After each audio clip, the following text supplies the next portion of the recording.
Hello there. We are going to start the novel The Secret Garden. So follow along with me as we read chapter 1 of The Secret Garden, No One Left.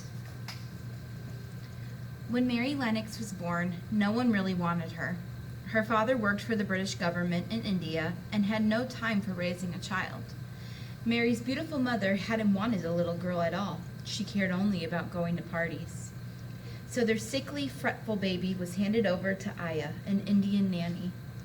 Mary's Aya knew that the baby's crying made her mother angry, so to keep Mary quiet, she let her have her own way in everything. Mary grew up a selfish child as had ever lived. Her thin face looked yellow, and her expression was sour as a lemon. Even her blonde hair wouldn't behave. Governess was hired to teach the cross child to read and write, but they never lasted longer than a few months. Except for her Aya and the servants, Mary hardly ever saw people, not even her mother. One blazing hot morning when Mary was 9, she was awakened by an unknown servant.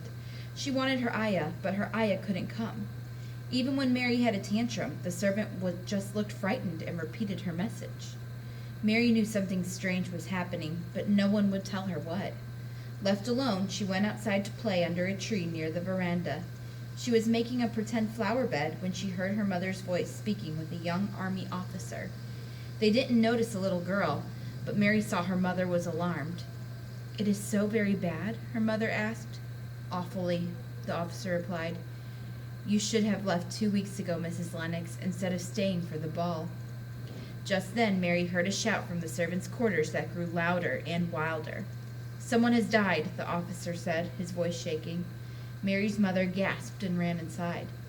Later, Mary found out that a dread disease, cholera, had broken out. Her Aya had been the first to die, and many others were in danger. In a panic, many of the servants ran away in terror, leaving no one to care for Mary. For 2 whole days, Mary hid in the nursery. Off and on, she cried and slept. She could hear odd, frightening sounds in the house and from the servants' huts.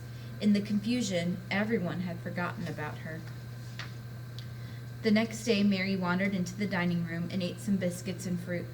She also drank a glass of tonic someone had left on the table.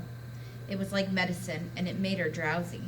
She went back to her bedroom and fell into a deep sleep. Mary finally awoke to silence and lay on her bed and listened for noises, but the house was perfectly still. Then she heard a rustling on the floor mat. Looking down, she saw a little snake. She wasn't afraid of him, knowing he was harmless. She watched him glide across the floor and slip under the door. Were they alone in the house, she wondered? Then she heard heavy footsteps on the veranda and men talking in low voices. One man said, "What a shame, that beautiful woman dead. I heard there was a child too, but no one ever saw her." Just then Mary's door opened. Mary stood up and an army officer came in, looking weary and troubled. Stiffly, the child said in a cross voice, "I am Mary Lennox. I fell asleep when everyone had cholera, and I just woke up." Stamping her foot, she demanded, "Why have they forgotten me? Why does nobody come?" A young soldier with the officer just shook his head sadly and held Mary's hand. "Poor little kid, there's nobody left to come." There was a strange, sudden way Mary found out that both her parents and most of the servants had died. There really was no one left but herself amid the rustling little snake.